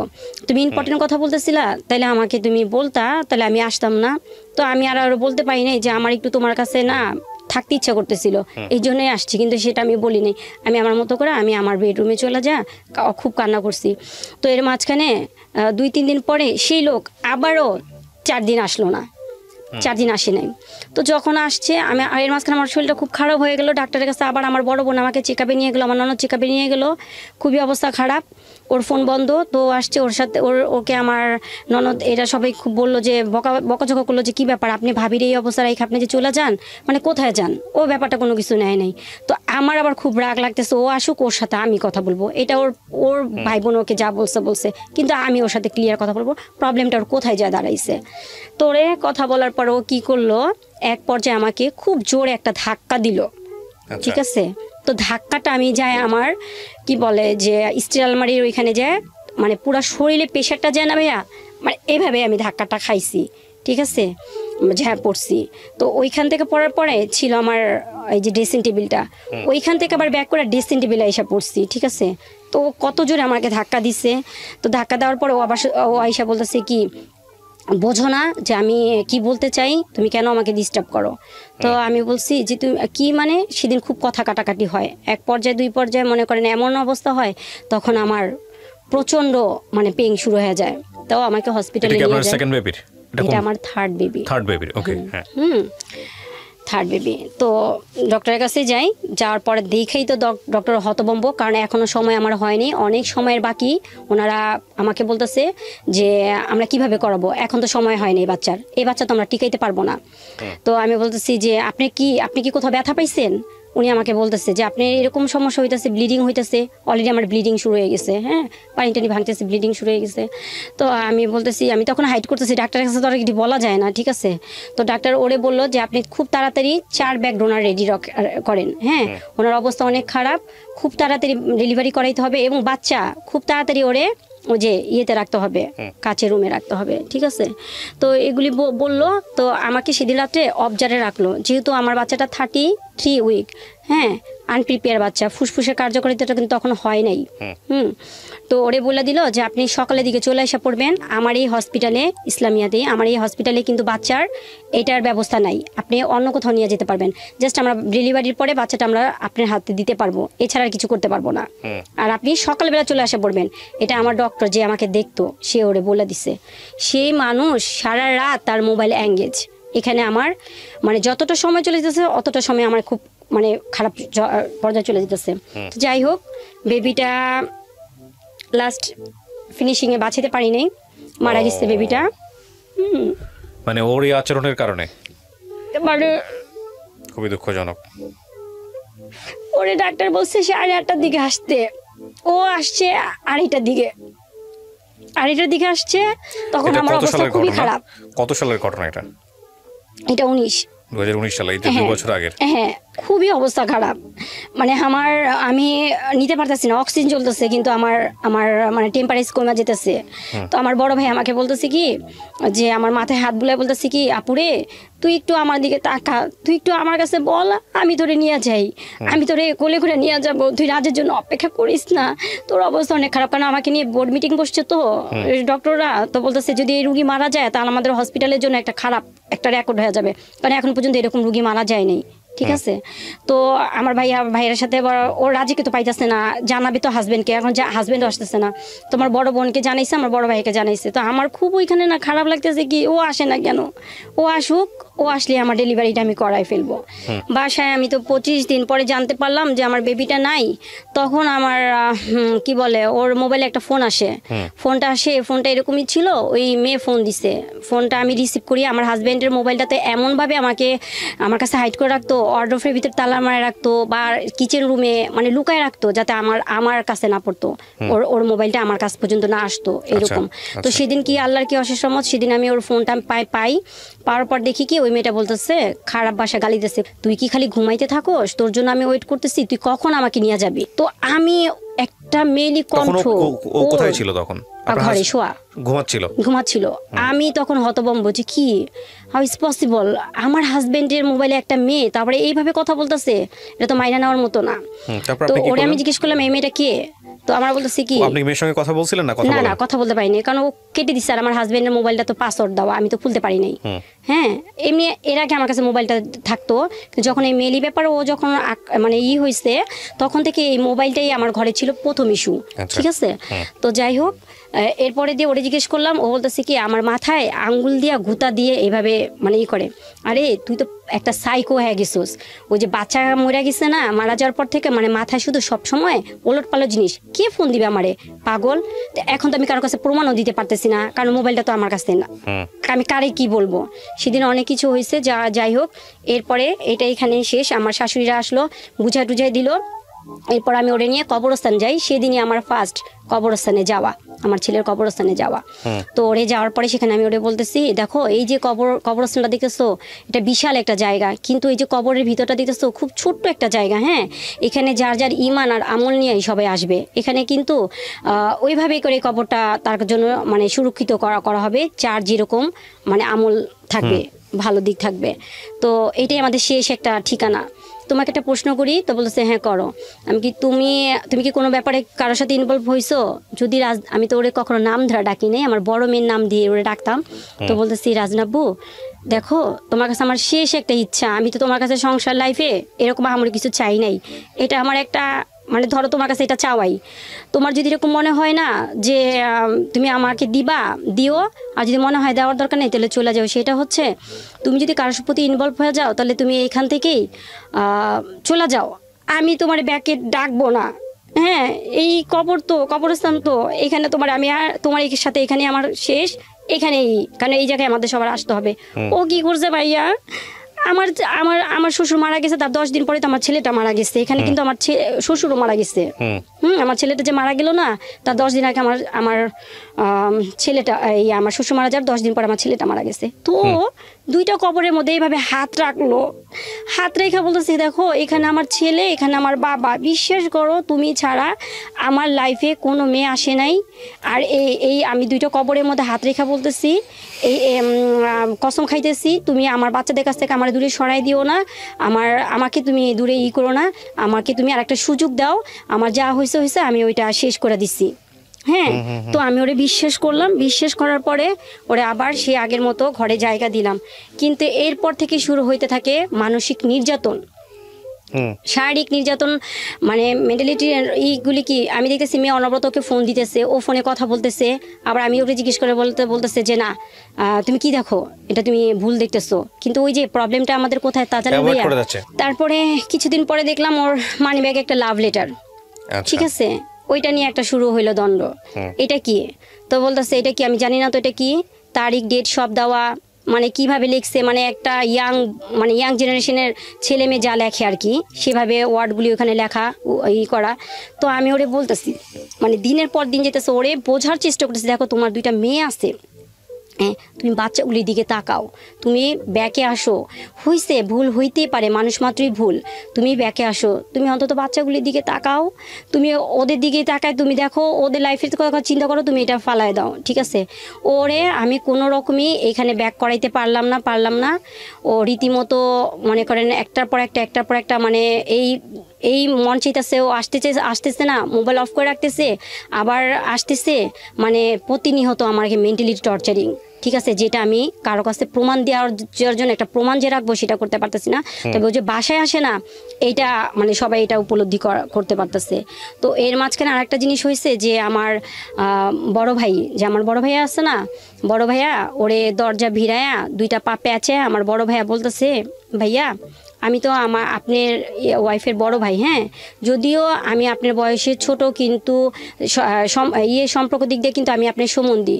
তো বাইরে একটা কথা বলি ভাইয়া, আমার বোন যদি কোনো ভুল করা থাকে তাইলে তারপরও একটা কথা বলি, এই ভুলের জন্য ওরে আপনি এরকম শাস্তি দিন না। হইতেই পারে ভুল আমার বোন করতে পারে আপনার সাথে, কিন্তু আপনি কি করতেছেন আমাকে একটু বলেন, আপনি কি কোনো মেয়েলি ব্যাপারে আটকায় গেছেন? যদি আটকায় যান তাহলে ভাইয়া আপনি আমার কাছে বলেন, আমার আম্মাকে দিয়ে আমি সমস্ত জিনিস আমি মানে করব। অনেক সময় হয় না ভাইয়া যে ওই মেয়ের সাথে ওর সাথে অনেক রকম সম্পর্ক হয়ে গেছে, ওই মেয়ে টাকার দাবি করতেছে, টাকা হইলে মিউচুয়াল হইলে সরায় ফেলায়, এরকম হয় না। তো আমার বড় ভাই পাটা পেঁচায় ধরা কাঁদছে আর বলছে, তখন আমার বলতেছে হ্যাঁ মেয়ে তো আমার নামে মামলা করছে, আপনাদের 2 ভাইয়ের নামে মামলা করছে। তখন আমার ভাই বলছে মামলা করছে মানে, কয় হ্যাঁ আমাদের নামে মামলা করছে, এখন 4 লাখ টাকা লাগবে। পয়েন্টটা কোন জায়গায় গেছে, ও 4 লাখ টাকা লাগবে, 4 লাখ টাকা দিলে ওই মেয়ের সাথে ওর সাথে কাটছিট হয়ে যাবে, ঠিক আছে। তো আমার ভাই বলতেছে এটা আবার কেমন কথা বলেন, তাহলে মামলা করলে তাহলে মামলার কাগজ দেখান আমাদের, মামলা করছে। আরে মামলা কাগজ কি আমাকে দেখাবে, ওই মেয়ে তো করছে, ঠিক আছে। এই কি করলো, এই জিনিস দিয়ে ঘরের মধ্যে একটা হট্টগোল পাকায় রাখলো, ঠিক আছে। ও এর মাঝখানে দিব্যি আরামে ঘুরতেছে, করতেছে। আমার 2টা ভাই মনে করেন মানে পালায় রয়েছে, যে কোনো সময় আমার বাসায় পুলিশ পাঠাতে পারে। ও খালি ফোন দেয় আমাকে, বলে কি তুমি কিন্তু ভাইয়াদের দূরে সরাই দিও, ভাইয়াদের কিন্তু বাসা আসতে দিও না, আসলে কিন্তু ওই মেয়ে কিন্তু অ্যারেস্ট করাই দিবে। আমি তো ওই কথাই ভয় পাইছি। আসলে তো আমি জানি না যে আসলে ওই মেয়ে কেন আমার জন্য মামলা করবে, ওই মেয়ের কি এমন আছে, ওই মেয়ে তো এখানে মামলা করার কোনো কিছু নাই, তাই না। তো যাই হোক এইভাবে গেল। তো গত রোজায়, এই তো রোজা আসতেছে, গত রোজায় আমার বাসায় বাড়িওয়ালা যে ওনার সাথে আমরা বসার পরে রাজে কি আমার হাজবেন্ড ও কি করলো, থানা থেকে একটা জিটি কপি আনলো ওই মেয়ের নামে, হ্যাঁ যে দেখো আমি ওই মেয়ের সাথে আমার সাথে কোনো সম্পর্ক নাই, এই যে আমি জিটি কপি তোমাকে দেখাইতেছি আনছি, আমি তোমার সাথে সংসার করতে চাই আর তুমি এটি বাদ দাও। হ্যাঁ তো ঠিক আছে, ভালো কথা। আমাদের ঘরোয়াভাবে সবাই মিলা বৈশা টুইসা সুন্দর করে ওর হাতে আবার আমাকে বুঝাই দিল, আমার ভাইটাই সবাই বুঝাই দিল। তো আমি আমার শাশুড়ি বাসায় গেলাম, সেখানে যাওয়ার পর ভাইয়া দেখি রাত্রে মেয়ে ফোন দিছে, আনাই দিতেছে ও, ঠিক আছে। তো যাই হোক ওইখানে এরকম করতে করতে আমি 15 দিন কোনো রকম কাটাইলাম ওর সাথে। ওইখানে কাটানোর পর আমি বাসা চেঞ্জ করি, হ্যাঁ বাসা চেঞ্জ করি। আমি যে বাসায় ছিলাম ওই বাসাটা চেঞ্জ করে আমি আরেকটা বাসায় আমি যাই, আম্মা টাকা দিল। বাসায় যাওয়ার পর ওই বাসায় গিয়ে যাওয়ার পরে ভাইয়া আমার বড় মেয়েটাকে আর আমাকে মনে করে, আমার বড় মেয়েটা তো বাবার এই জিনিসটা দেখছে, হাত ভরা মেহেদি, ঠিক আছে, ও বাবার হাত ভরা মেহেদি, একদম হাত ভরা মেহেদি। তো আমি আমার মেয়েকে বলতেছি, দেখো রাজদিন তোমার বাবা কি করছে, হাতে ভরা মেহেদি। ওর মেয়ের নাম নিয়ে আসছে। তো আমার মেয়ে বলতেছি কি, আব্বু তুমি কি এখন কি মানে একটু ই হবা, তুমি এগুলি কি করতেছো আব্বু, তুমি কি একটা বার আমাদের দিকে তাকাও না। তো ওই এক কথা দুই কথা কি করছে ভাইয়া, ওই যে কারেন্টের ব্যাটগুলো থাকে না, ওই ব্যাটগুলো আমার মেয়েটাকে এমন ভাবে পিটাইছে, ওরে ধরতে যায় আমি মারি খাইতেছি, ও মারি খাইতেছে, মানে আমরা মা মেয়ে মানে কারে থেকে কারে বাঁচাবো আমরা নিজেরা জানি না। ওর বাবা একটা হিংস্র প্রাণীর মতো হয়ে গেছে। তখন ওরা আমি বলতেছি, তুমি থামো, তুমি এইভাবে করে মাইরো না, তুমি এইভাবে করে মাইরো না, তুমি কি মারার জন্য আমার কাছে আমাদের নিয়ে আসছো? আমি কত বড় শখ করে তোমার কাছে, আমি আমার পুরো ফ্যামিলি ই করে ছাইরা টেরা দিয়ে তোমার কাছে আমি আসছি, ঠিক আছে। ও এখানে একটা শর্ত রাখছে, আমি কারোর সাথে মানে যোগাযোগ করতে পারবো না, মানে আমার ফ্যামিলি, যেখানে আমার মা আমাকে এতটা হেল্প করে। তো ওকে মানে এই পয়েন্টটা খাটাইছে যে আমাকে ওই বাসায় নিয়ে যায়, আমার উপরে এই টর্চারিংটা করবে, ঠিক আছে। এখানে তো কেউ দেখবে না। ও অনেক মারছে, মারার এক পর্যায়ে আমি বেহুশ হয়ে যাই, মানে এতটা মানে রক্তাক্ত করে, আমার গলার মধ্যে চিবি দেয়। চিবি দেওয়ার পরে তো অটোমেটিক মানে দম আটকায় গেলে তো মানুষের শরীরে অন্যরকম হয়ে যায়, ঠিক আছে। তো আমার পুরো কাপড়টাই নষ্ট হয়ে যায়। তো আমার মেয়ে সেগুলি করে, তো ও কি করে তখন মাইনাটেটা তখন চলে যায় বাসার থেকে। তো আমার বড় মেয়েটা ওর মামাকে ফোন দেয়, ছোট মামাকে ফোন দেয়, ছোট মামা তুমি একটু তাড়াতাড়ি আসো, মামা আম্মুরে তো মাইরা ফেলতেছে, আম্মুর তো কোনো নাই, মানে কোনো কিছু। ও তো ছোট মানুষ বুঝতেছে না, মানে ও যেভাবে পারছে ওর মামাকে বলছে, ওর মামা দৌড়ায় আসে, আসার পর আমাকে জরর দিতে নিয়ে যাওয়ার পর ওইখানে আমাকে দেখার পর ওই যে পুলিশ কেস হয়, তারপরে আমি থানায় যাই, তারপরে আপনি গিয়ে মামলা করেন। হ্যাঁ, থানায় যেয়ে মামলাটা করি, ঠিক আছে। মামলাটা কইরা আসার পর আমি যাই আমার খালা শাশুড়ির বাসায়। আমি তখন আমার ভাইরা বলি কি, ভাইয়া আরেকটু সময় দে ভাইয়া, বড় ভাইরা আমি বলি, দুই ভাইরে বলি একটু সময় দাও। তো আমি আমার খালা শাশুড়ি বাসায় যাই। তো আমার শাশুড়ি সেখানে দেখার পর আমার অকথ্য ভাষা গালাগালি করে, ঠিক আছে, অকথ্য ভাষা গালাগালি করে, এই তুমি এখানে আসছো কেন, বের হও, আমাদের মান সম্মান ধুইতে আসছো, এই করতে আসছো, সেই করতে আসছো। কিন্তু এর মাঝখানে ওনার ছেলে যে টিকটকগুলি করতো, এই টিকটকগুলি আমার মেয়ে দেখছে আবার, দেখছে। এখন তো ভাইয়া ডিজিটাল যুগ, সবখানেই সব জিনিস মানে মেয়ের সাথে টিকটক করতো, ঠিক আছে, যে মেয়ের সাথে ওর পরকীয়া হয়েছে। ও আচ্ছা, তার সাথে টিকটক করতো, সেটা আপনার মেয়ে চোখে পড়ছে? হ্যাঁ, মেয়ের চোখে পড়ছে। তো ওর চোখে পড়ছে, তো ওই আমাকে সবকিছু আমার মোবাইলে দেয়, আমাকে বলে যে আম্মু আমি নামাই দিই, তুমি দেখো, তুমি তো অনেক কিছু বোঝো টোঝো না, দেখো আব্বু কি করতেছে, তুমি কি কিছু করবা না? তো আমি বলতেছি, মা আমি কি করব বলো, তুমি আমার কি করতে বলো, আমি বড় জন নাইলে তোমার বাবার থেকে আমি সরে আসতে পারবো, তুমি কি চাও? তো বলছে আম্মু থাক। তখন আবার আমার মেয়ে বলে কি, আম্মু থাক, দেখি আব্বু ফিরত আসবে, আব্বু তো এরকম ছিল না। তো যাই হোক, আমার ওই খালা শাশুড়ির বাসায় যাওয়ার পরে কি হয়, ওইখানে এক পর্যায়ে সবাই মিলে আবার বসার পর ভাইয়া আবার মিল টিল করা দেয় আমাকে, ঠিক আছে। আমি তখন মামলাটা আবার অফ রাখি, বুঝছেন, অফ রাখি। ওইখানে কি বলা হয়, অফ রাখেন মানে কি, মামলা তুলে নেন? না, মামলা তুলে করি নাই, মানে মামলাটা তখন আমি মামলার প্রসেসিং আসলে যাই নাই, মানে সাধারণভাবে জিডিটা করা হয়েছে, এরপরে আমি মানে মামলাটা আমি করব, মানে আমার একটা সিগনেচার দিলেই তারপর হবে। তো আমি তো সুন্দর করে আমার ওইখানে সুন্দর করে সবাই বোঝা দেওয়ার পর, তো আমি তখন সবার কাছে করি, বলি যে ঠিক আছে, ও যেভাবে আমাকে রাখবে আমি সেভাবেই থাকবো। তো মেলি ব্যাপারে এখানে কথা হয়, তখন ওই সবার সামনে ভাইয়া প্রায় ওইখানে 20-25 জন মানুষ সবার সামনে সেই একই অবস্থায় আবার কোরআনটাকে সামনে রাইখা বলতেছে, আমার সাথে কোনো মেয়ের সাথে কোনো সম্পর্ক নাই, আমার 2 বাচ্চা, আমার স্ত্রী ছাড়া আর কেউ নাই, ঠিক আছে। এইটি কথাটা বলে কসম টসম খাওয়াইটা সবাই করে দিল। আর আমার ভাসুর ওই যে খালা শাশুড়ির বড় ছেলে, ও বলল যে ঠিক আছে, আমার বড় ভাইকে বললো যে বোনের ঘর তো কি করবে এখন, বোন জামাই তো বসে আছে, তাহলে 2 মাসের বাজার খরচ তোমরা দিয়ে দিও, আর আমরা দেখি তো কি করা যায়। তখন আমার বড় ভাই বলছে কি, ভাইয়া সব সময় তো আমাদের উপরে চাপাই দিতেছেন, তো সমস্যা নাই, আমার ভাগ্নির 2টা মুখের দিকে তাকায়া আমরা দিব, কিন্তু তাকেও তো কিছু করতে হবে, এইভাবে কতদিন, ঠিক আছে। ওইভাবে কথাটা বইলা আসার পরে আসার পর ও কি করলো, ভিডিও কলে ওই মেয়ের সাথে ওই রাত্রেই কথা বলতেছে, খুব হাসাহাসি করতেছে, সে আমার গেমটা না একদম সাকসেস হইতেছে। তো এই কথাটা আমি শুনি, গেম সাকসেস হইতেছে মানে, এই তুমি কার গেম সাকসেস করতেছো? তো ওর ফোনটা না ওই রাইখা দিয়ে বালিশের পাশে, আমি জানি না যে ও অলরেডি মোবাইলটারে অন করে এই অবস্থা। তো আমরা বলতেছি কি, এই শোন, একটা কথা বলি তোরে, এই যে এত কিছু হইতেছে, তখন ল্যাঙ্গুয়েজটা কিন্তু পুরোপুরি চেঞ্জ। তো আমার বলতেছে এত কিছু হইতেছে, তুই কি কিছু বুঝোস না আমি কি চাই? তখন আমার আবার ওই প্রশ্নটা করে, আমি কি বুঝবো মানে, কি চাও মানে? কয় শুনো, আমি বিয়ে করছি, তুমি একটা কাজ করো, এই তুমি ওর কাছ থেকে আমার নিতে আনতে চাও?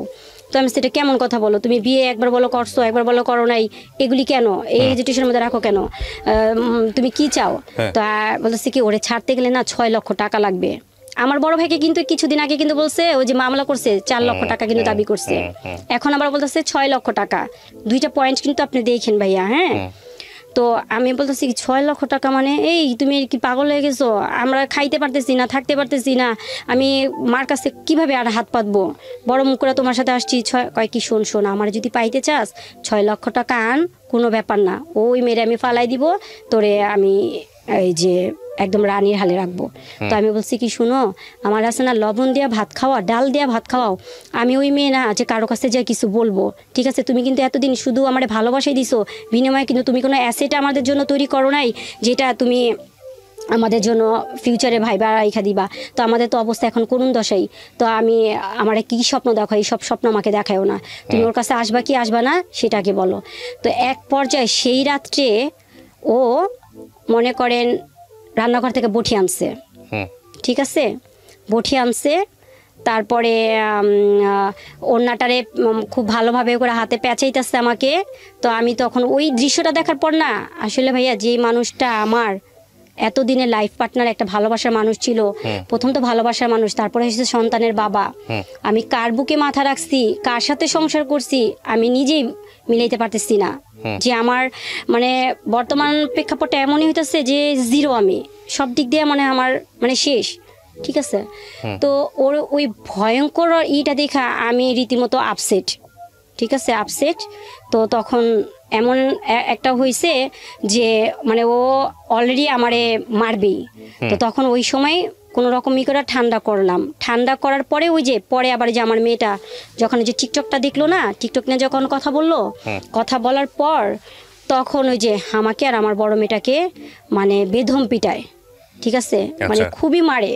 তো তখন মারার পর আমি ওরে বলি যে তুমি শিয়ানা মেয়ের গায়ে হাত উঠাইছো, তুমি কি জানো এটা কত বড় খারাপ কাজ করছো? বাবা হ্যাঁ, যে মেয়েটার গায়ে হাত উঠাইছো। ভাইয়া আমার মেয়েটাকে দেখলে আপনি বলবেন যে বলা ঠিক না, মানে আল্লাহ পাক আমার 2টা মেয়ে মাশাআল্লাহ অনেক সুন্দর করে বানাইছে। আর আমার হাজবেন্ড আমাকে বলে যে আমি দেখতে সুন্দর না, ওয়েস্টার্ন কালচারে চলাফেরা করতে পারি না, অশিক্ষিত মহিলা। তো এতদিন পর, এত বছর পর যে আমাকে এই ব্লেমগুলি দেয়, তো তখন কই ছিল? তা আমাকে বলতো একটা স্ত্রী তার স্বামীর জন্য সব কিছু করতে পারে, তাই না, সব কিছু করতে পারে, তখন আমাকে বলতো। কিন্তু তাই বলে এই না, ও আমাকে আমার বাচ্চাগুলিরে নর্দমায় ছুঁড়া ফালাই দিয়ে ও একটা শুভাকাঙ্ক্ষীর জন্য ও সবই শেষ করে দিবে। ও এইটা শুধু করে নাই, এর মানে আমার আম্মু তো বাইরে না, তো ওরে জায়গা কেনার জন্য টাকা দিছে, সেই টাকাটা ও মাইরা দিছে, ঠিক আছে। বড় ভাইকে সাউথ আফ্রিকা পাঠানোর জন্য 12.5 লক্ষ টাকা, সেটাও মাইরা দিছে, ঠিক আছে। তাও আমার আম্মু সবই মাইনা নিছে যে চাক টাকা আজ আছে কাল মানে ঝড় ভাটা এই আছেই নাই। হ্যাঁ, আল্লাহ পাক দিতে কতক্ষণ, আমার নাতি নাতকরা ভালো থাকলেই হয়েছে সবচেয়ে বড় জিনিস। আপনাকে আমি কিছু কোশ্চেন করি, আমি গল্পটা আপনারা এতক্ষণ ধরে যারা শুনছিলেন আমি জানি তাদের ধৈর্যচ্যুতি ঘটবে শেষের দিকে এসে। কয়েকটা প্রশ্ন আমি করি আপনাকে, আপনি যদি একটু উত্তর দেন। আপনি আমাকে যখন এই অনুষ্ঠানটা আমি শুরু করি তখন আপনি আমাকে কিছু ভিডিও ডকুমেন্ট দেখাচ্ছিলেন, বিশেষ করে একটা ভিডিও খুব সেন্সিটিভ যেটা আপনার হাতে এসছে, এটা কার মাধ্যমে এসছে আপনার কাছে? এটা অনেকটা ছিল শর্ট করে ইমোতে পাঠাইছে মেয়েটা আমাকে। মেয়েটার সঙ্গে আপনার কথা হয়? মেয়েটা আমার সাথে কথা হয়েছে যখন আমার হাজবেন্ডকে অ্যারেস্ট করাই দিলাম তখন। আর আমার হাজবেন্ডকে যখন অ্যারেস্ট করানো হয় তখন ওর সেলটা ওই যে এসআই নিয়ে যায়, ওই ওর ফোনে পাওয়া যায় এটা? হ্যাঁ, এটা আমাকে দিছে 3 মাস পর। ওই এসআই 3 মাস আপনার হাজবেন্ড জেলে ছিল? 4 মাস ছিল। 4 মাস ছিল তখন আপনাকে এই ডকুমেন্টসটা দিয়েছে এসআই? হ্যাঁ, কিন্তু এসআই তো আপনাকে ডকুমেন্টসটা দাও, উনি আমাকে এই ডকুমেন্টসটা মানে করে দেয়, ওপেন করে দেয় নাই, ওর সেলটা আর মেমোরি কার্ডটা আমাকে দেয়। ও আচ্ছা, ওই মেমোরি কার্ড থেকে আপনি বের করেন এটা? হ্যাঁ, আর ওই মেয়ে আমাকে দেয় কারণ এটা তো অনেক বড় একটা ভিডিও, ঠিক আছে। এখানে আপনি যতগুলা ভিডিও আমাকে দেখাইছেন বা যতগুলো ইয়েগুলো আছে সেগুলো নিয়ে একটা রাষ্ট্রীয় গণমাধ্যমেও এটার একটা রিপোর্ট প্রচারিত হয়েছে। কতক্ষণের রিপোর্ট ছিল এটা? মেবি এটা আধা ঘন্টার মতো ছিল। আধা ঘন্টার মতো কি পুরো ক্রাইম ইনভেস্টিগেশন করা হয়েছে? হ্যাঁ। এবং সেটা করেছেন আপনি কতদিন আগে? 1 মাস আগে। 1 মাস আগে। আপনার হাজবেন্ড এখন কোথায় আছে? আমি বলতে পারবো না ভাই। বলতে পারবেন না, ও জেল থেকে বের হয়ে গেছে? জেল থেকে মেয়ে ওকে ছাড়াইছে। মেয়ে ওকে ছাড়াচ্ছে। আপনার জানার মতো কি ও বিয়ে করেছে ওকে? হ্যাঁ, এখানে একটা কথা ছিল, রেখে দিছি। আমার তো প্রত্যেক মাসে মাসে হাজিরা দিতে হয়।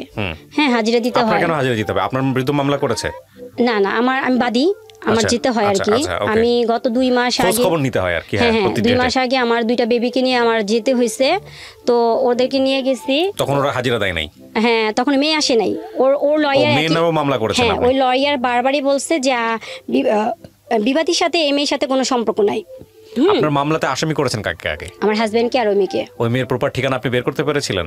হ্যাঁ, মামলার এজাহারে উল্লেখ করা ছিল সেগুলো? হ্যাঁ। আচ্ছা, তো তারপর এখন আপনি যেটা বলতেছেন যে লাস্ট টাইম আপনি গেছিলেন তখন আপনার হাজবেন্ড হাজিরা দেয় নাই? ও দিছে কিন্তু মেয়েকে দেয় নাই। 2 নম্বর আসামি মেয়েকে করা হয়েছে। আচ্ছা, মেয়েটা দেয় নাই? মেয়েটা দেয় নাই। আর ওর লয়ার বারবার একই কথা বলছে যে আমার বিবাদীর সাথে এই মেয়ের সাথে কোনো সম্পর্ক নাই। আপনাকে ডিভোর্স দিয়েছে আপনার হাজবেন্ড? না, ডিভোর্স দেয় নাই। এখানে আপনি দিয়েছেন? না। আমি যে প্রশ্নগুলো করি সেই প্রশ্নগুলো উত্তর দিলে চলবে? না, ডিভোর্স হয়নি এখন। আমাদের মামলা রানিং চলতেছে। এখানে ডিভোর্স হলে আমাদের মামলা চলতো না। আচ্ছা, তো ডিভোর্স হয় নাই? ডিভোর্স হয়নি। আপনার হাজবেন্ডের সঙ্গে আপনার লাস্ট কথা হয়েছে কবে? জানুয়ারির 15 তারিখ। কি বলেছে উনি? উনি আমাকে ফোন দিয়ে বলতেছে যে আমাকে ভালো মন্দ জিজ্ঞেস করলো। তো বললাম যে হ্যাঁ ভালো আছি, এই বাচ্চাটা কেমন আছে। আমি তখন বললাম যে বাচ্চাদের খবর যে তুমি নিতেছো, ওদের তো কোনো কিছু করতেছো না, ঠিক আছে, তুমি কেমন বাবা হইলা? আপনি আমাকে শেষ কথা উত্তর দেন। আপনার হাজবেন্ড যদি এখন ফিরে আসে, আপনার ওই যাকে বিয়ে করেছে তাকেও রাখতে চায়, আপনাকেও রাখতে চায়, আপনি নিবেন আপনার হাজবেন্ড? না, আমি নিব না। আপনি কি চাচ্ছেন? দুষ্ট আপনি কি চাচ্ছেন সেটা বলেন আমাকে। আমি এই লোকের সাথে এত বছর সংসার করে তার ভিতরটাই তো চিনতে পারি নাই। লাস্ট কত বছর সংসার করেছেন? 16 বছর। 16 বছর। আপনি কি চাচ্ছেন এটা বলেন জাস্ট। আমি এখন চাচ্ছি যেভাবে আমাকে মানে আমার 2টা মেয়েকে নিয়ে যেভাবে আমাকে যেভাবে ফেলে দিছে, আমাদের 3টা জীবনও নষ্ট করে ফেলছে, এরকম প্রতারকের সাথে আমি সংসার করতে চাই না। ঠিক আছে, সেটা তো আপনি চান না। আমি চাই না। আর কিন্তু আপনি চাচ্ছেনটা কি সেটা বলেন। আমি চাচ্ছি সবাইকে সচেতন করার জন্য। আচ্ছা, সেটা তো আপনার গল্পের মাধ্যমে সচেতন হবে। সচেতন করার জন্য এখানে আপনার ভুল কি বলেন তো? আমি পয়েন্ট আউট করার আগে আপনার ভুলটা কি? আপনার হাজবেন্ডের যে কথাগুলো আপনি বললেন সেটা নিয়ে আমি পরে কথা বলছি, যেহেতু উনি এখানে উপস্থিত নাই সেটা বাদ। কিন্তু আপনার ভুলটা কি? আমার ভুল হচ্ছে আমি বারবারই ওকে বিশ্বাস করে ওকে মানে ওর দোষ বুঝে আমি ক্ষমা করছি। হ্যাঁ, কেন করছি সেটা হচ্ছে এখানে কথা হচ্ছে যে আমার 2টা মেয়ে আছে। সমাজে চলতে গেলে আমার 2টা মেয়ের বাবা হিসাবে পরিচয় দিতে হবে। না, এটা একদম লেম লজিক। আপনি তো ক্লাস 9 পর্যন্ত পড়াশোনা করছেন, কিছু জিনিস বুঝুন। আমি তারপরে এসএসসি কমপ্লিট করলাম। লেম লজিক বলতেছি আমি, মানে এটা হচ্ছে খুব দুর্বল যুক্তি। আচ্ছা আচ্ছা। আপনি ফাইনালি 16 বছর পরে এসে আপনি বাঁচাতে পারছেন সেই যুক্তি? না। আপনি প্রথম থেকে তাকে ক্ষমা করতেছিলেন আমার মেয়ে আছে, মেয়ের বাপের পরিচয় লাগবে, ঠিক আছে, সমাজের জন্য। 16 বছর পরে সে কি সেটা পারছেন এস্টাবলিশ করতে পারছেন? পারেন নাই তো। শেষ পর্যায়ে ধৈর্যচ্যুতি ঘটেছে, আপনি তাকে ছেড়ে দিচ্ছেন। হ্যাঁ, আপনি তার সঙ্গে সংসার করতে চান না। না, করতে চান না। বিষয়টা যদি আরো আগে হতো আরো ভালো হতো। দুষ্ট গোয়ালে চেয়ে শূন্য গোয়াল অনেক ভালো না? অনেক ভালো। দুষ্ট গরুর চেয়ে শূন্য গোয়াল অনেক ভালো। তো সেই জায়গাটা থেকে আপনার যুক্তি যদি সমস্ত কিছু মেনে নেই, তাহলে এটা আরো আগেই গিভ আপ করা উচিত ছিল।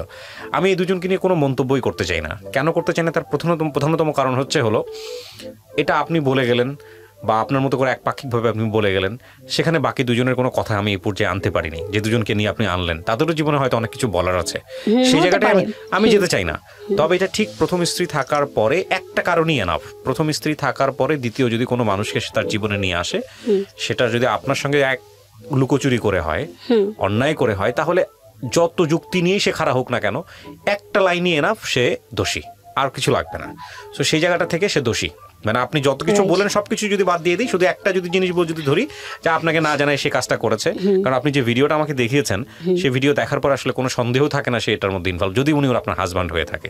ভিডিওতে যেটা দেখিয়েছেন, আমি টেলিভিশনের রিপোর্টটাও দেখেছি। তো সেদিক থেকে আমার ওনাকে নিয়ে বলার কিছু নাই। তবে আপনার এই গল্প থেকে আমাদের অনেক কিছু শেখার আছে। আমাদের সমাজের মেয়েরা মুখ বন্ধ করে এসব সহ্য করে, দিনের পর দিন সহ্য করে, বছরের পর বছর সহ্য করে, মাসের পর মাস সহ্য করে। আপনি আইনের দ্বারস্থ হয়েছেন, আমাদের সেটাই হওয়া উচিত। আমি সেই জায়গা থেকে আমি আপনাকে উৎসাহ দিব যে আইনের কাছে গেছেন, আপনি আইনের পরামর্শ নিচ্ছেন, আপনি চান ওর সঠিক বিচার হোক। সেই জায়গাতেও আমরা অনেক বেশি ফেড আপ হই। আমি আপনার জন্য গুড উইশ করতে পারি, দোয়া করতে পারি যে আপনি আইনের দ্বারস্থ হয়ে ওখানে যাতে আপনি ফেড আপ না হন, কারণ অনেকেই ফেড আপ হয়ে যায়, আপনি যেন সঠিক বিচারটা পান। কিন্তু এটা ঠিক যে যেই ভুলটা 16 বছরে হয়েছে, সেই ভুলটা আরও 10 বছর পরে হতে পারত। আপনার মনে আছে কিনা, আপনি 1 ঘন্টা আগে যখন অনুষ্ঠানটা শুরু করছিলেন তখন আপনি আমাকে একটা কথা বলতেছিলেন যে ভাইয়া আমার বহুবার মনে হয়েছে সুইসাইড করি। হ্যাঁ হ্যাঁ হ্যাঁ হ্যাঁ, সুইসাইড করতে কি আমি বলি, ওই যে মানে এমন মেন্টালিটি এমনভাবে দাঁড়াইছে না, মানে শান্তিমতো একটা নিঃশ্বাস নেওয়ার মতো কোনো রকম ছিল না। তো আমার বেবিটা মারা যাওয়ার পরে তো ডক্টর আমাকে তো যে ইয়েতে প্রেসক্রিপশনে তো আমাকে ঘুমের ওষুধ দিছিল, তো আমি ওটা খায়া খায় না রিল্যাক্স থাকার চেষ্টা করতাম। তো এরকম করতে করতে দেখতে আমি উইক হয়ে যেতেছি। তো হ্যাঁ, আপনার যে প্রোগ্রামটা অনেক আগে থেকে আমি শুনতাম, ওই সময় একটা জিনিস কি ছিল, আমার হাজব্যান্ডকে সবসময় বলতাম কি তোমাকে নিয়ে আমি যাব আমাদের ভালো জিনিস বলার জন্য, কিন্তু আজকে যেভাবে আসছি না এইভাবে বলার জন্য না। তো যাই হোক, তবে আপনার প্রোগ্রামে আমি এত মানুষের, অসহায় মানুষের এত কষ্ট বিদায়ক কথাগুলি আমি শুনতাম, তখন মনে মনে ভিতরে না একটা জিনিস কি, ওই যে আমার যে মেডিসিন, ঘুমের যে মেডিসিনটা না, এই ঘুমের মেডিসিনের জায়গায় আপনার প্রোগ্রামটা আমার কাছে এমনভাবে একটা ওষুধের মতো কাজ করছে, আমাকে আস্তে আস্তে আস্তে আস্তে করে নিজেকে প্রিপেয়ারটা এমনভাবে করছে, আরে 10 জন নারী যদি পারে কেন আমি পারবো না? কেন পারবো না? আর আমি কোন দিক দিয়ে খারাপ? আজকে আমাকে ফেলে দিতেছে। আমার একটা পরিচয় আছে, সবচেয়ে বড় পরিচয় হয়েছে আমি মুসলমান ঘরে, মুসলিম ঘরে সন্তান, মুসলিমের স্ত্রী। আমি নো ওয়েস্টার্ন কালচারে চলাফেরার কোনো দিক আমি যাই না। আর আমার আর একটা পরিচয় হচ্ছে আমি 2টা সন্তানের জননী। আমি মা। একটা মানুষ মা জাতিকে কখনো কলঙ্কিত করতে পারে না। আমি আপনার এই বোধটাকে সম্মান জানাই। আপনাকে আর পরামর্শ করার কিছুই নেই। আপনি আমার এই অনুষ্ঠানে আসছেন, আমি সম্মানিত। এবং আমি মনে করি বাঙালি নারী হচ্ছে শ্রেষ্ঠ, মানে সাহসের দিক থেকে, শৌর্যের দিক থেকে, কাজের দিক থেকে, ধৈর্যের দিক থেকে নিঃসন্দেহে তারা অন্যান্য দেশের তুলনায় অনেক বেশি পরিমাণে আমি মনে করি রেসপেক্টের জায়গায় আছে। হ্যাঁ, এখন আমি ডেফিনেটলি উনি যে সেকেন্ড ওয়াইফ যাকে যদি বিয়ে করে থাকেন তাকেও আমি অসম্মান করছি না, তার জায়গা থেকে তারা তো বক্তব্য আছে। কিন্তু আমি একটা জিনিস মানে ভাইয়া আমি অনেক রিকোয়েস্ট করছি, ভাইয়া ওকে অনেক রিকোয়েস্ট করছি। দেখো ঠিক আছে, আমি দেখেন ওই জায়গাটা যাই না। আমি একটা জিনিস শেষ করি, সেটা হলো যে দেখেন জীবনটা তো একটাই, তাই না? আপনি আপনার জীবন নিয়ে আসছেন এবং আপনি ওই যেটা বলতেছিলেন যে আমল এবং ঈমান নিয়ে আপনি আপনার কবরে যাবেন, রাইট? তো আপনার সন্তানের, আপনার এখন সবচেয়ে বড় দায়িত্বের জায়গাটা যেটা হচ্ছে আপনার সন্তান। আপনার 3টা সন্তান, রাইট? আমি যদি ভুল না করে থাকি। হ্যাঁ, একটা তো দুটো, হ্যাঁ হ্যাঁ, তো 3টা বাচ্চা, এই 3টা বাচ্চা আপনার কাছে আছে, আপনার কোল জুড়ে আছে। এই 3টা বাচ্চা আপনার শক্তি। আপনি এদেরকে সুন্দর করে বড় করেন, সামনের দিকে আগায় নিয়ে যান। আর আপনি যেটা নিজের ভিতরে পেলে পুষে বড় করেছেন বোধটা, যে আমি হারবো না, আমি সুইসাইড করার কথা চিন্তা করেছি, কিন্তু এই অনুষ্ঠানগুলো দেখে আমি সাহস ফিরে পেয়েছি। হ্যাঁ, এটা সত্যি। এবং এই সাহসটা নিয়ে আপনি সামনের দিকে আগায় যাবেন, এটাই হচ্ছে বড় কথা। আজকের এই অনুষ্ঠানের শেষে এসে প্রিয় দর্শক এবং শ্রোতা, আপনাদের জন্য একটা কথাই বলতে চাই, ইনক্লুডিং মি। আমি কখনোই অ্যাডভাইস দেওয়া পছন্দ করি না। আমার ভিতরে যে উপলব্ধিগুলো আছে সেগুলো শেয়ার করি, এবং এগুলো দেখবেন অনেক সময় সাংঘর্ষিক হবে। কারণ একটা অনুষ্ঠানে আমি যে কথাটা বলি, এই কথাটাই অনেক সময় টার্ন করে যেতে পারে আরেক অনুষ্ঠানের কথার সাথে। এই দুটো কথা যদি আপনি মিলানোর চেষ্টা করেন, দেখবেন যে দুটো দুই রকম এবং সাংঘর্ষিক। সুতরাং আমার কোনো কথাই আসলে একেবারে মানে সিচুয়েশনাল বাইরে কথা না। মানে আমি যে কথাগুলো বলেছি সেটা সিচুয়েশনের প্রেক্ষাপটে। আজ পর্যন্ত অনুষ্ঠানে যতগুলো যদি পরামর্শমূলক বা উপদেশমূলক কথা আপনি মনে করেন, তাহলে এগুলো আসলে নিউট্রাল পয়েন্ট থেকে না, এগুলো আসলে সিচুয়েশনাল পয়েন্ট থেকে। লাইক একটা গল্প শুনেছি, ওই গল্পের প্রেক্ষাপটে বলেছি। তো এই জায়গাটা থেকে আমি শুধু একটা কথাই বলতে চাই, যে আমাদের আসলে প্রত্যেকের জায়গা থেকে শেখার আছে। যদি মনেই হয় যে এই মানুষটির সাথে আমার হবে না, তাহলে ওখান থেকে আমাদের বের হয়ে আসতে হবে। এবং বের হয়ে আসাটা খুবই কষ্টকর, কিন্তু বেটার ফিউচারের জন্য বের হয়ে আসতে হবে। এবং সেখানে ইমোশন দিয়ে চিন্তা না করে যোগ বিয়োগ করতে হবে যুক্তির জায়গাটা থেকে। আর সেই জায়গাটিতে আমাদের ধর্মেরও কোনো প্রবলেম নাই, মানবিকতারও কোনো প্রবলেম নাই, বিজ্ঞানের তো প্রবলেম নাই। তো আমার মনে হয় যে জীবনটাকে সুন্দর করাটা প্রয়োজন, সেটা সৎ উপায়ে এবং ডেফিনেটলি কাউকে কষ্ট না দিয়ে। এটাই শুধু বলতে চাই। অনেক অনেক ধন্যবাদ। আমি শেষ করি আজকের মতো, এবং আমি শুভকামনা জানাই, আমি দোয়া করি আপনার জন্য আজ থেকে আরো 10 বছর পরে আপনি নিজেকে এমন একটা জায়গায় নিয়ে যান। সবার কাছে আমারও একটা কথা হচ্ছে, সবার কাছে আমার একটা কামনা, আমার যেহেতু 2টা মেয়ে, 2টা জান্নাত, হ্যাঁ, ওদের জন্য সবাই দোয়া করবেন। কারণ